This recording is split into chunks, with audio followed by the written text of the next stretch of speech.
பிரித்தானியாவிலிருந்து பிரான்சிற்கு லொரிகளின் மூலம் பின்புறம் நூற்றுக்கணக்கான சட்டவிரோத குடியேற்றவாசிகளை கடத்தி சென்ற பாரிய கும்பலை சேர்ந்த 4 டாக்ஸி சாரதிகள் உட்பட 5 பேருக்கு நீதிமன்றம் தண்டனை வழங்கியுள்ளது. இந்த கடத்தல் கும்பலின் மூளையாக செயற்பட்டவர் 54 வயதுடைய மஜித் பெலாப்ஸ். ஊபர் ஈட்ஸ் சாரதியாக பணியாற்றிய இவர் 2022ஆம் ஆண்டு டிசம்பர் மாதம் முதல் 2023 செப்டம்பர் வரை சுமார் 26 முறை இவ்வாறான கடத்தல் பயணங்களை முன்னெடுத்துள்ளார். இதன் மூலம் அவர் 2,90,000 பவுண்டுகள் வருமானம் ஈட்டியுள்ளதாக தெரிய வந்துள்ளது.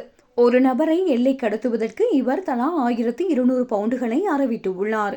குறிப்பாக சுற்றுலா விசாவில் பிரித்தானியா வந்திருந்த அல்ஜீரியா, துனிசியா மற்றும் மொரோக்கோ நாட்டு பிரஜைகளை இவ்வாறு கடத்தப்பட்டுள்ளனர்.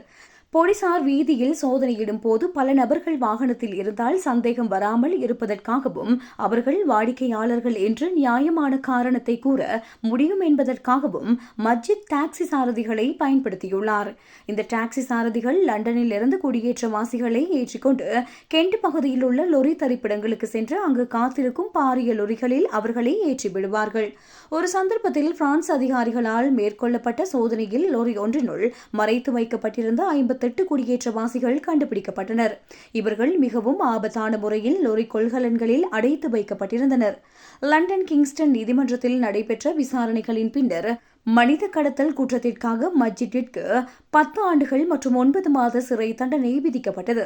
52 வயதான சமீர் செர்குயின் மற்றும் 50 வயதான முகமது இசாவுனுக்கு தலா 23 முதல் 24 மாதங்கள் வரை சிறை தண்டனை வழங்கப்பட்டது.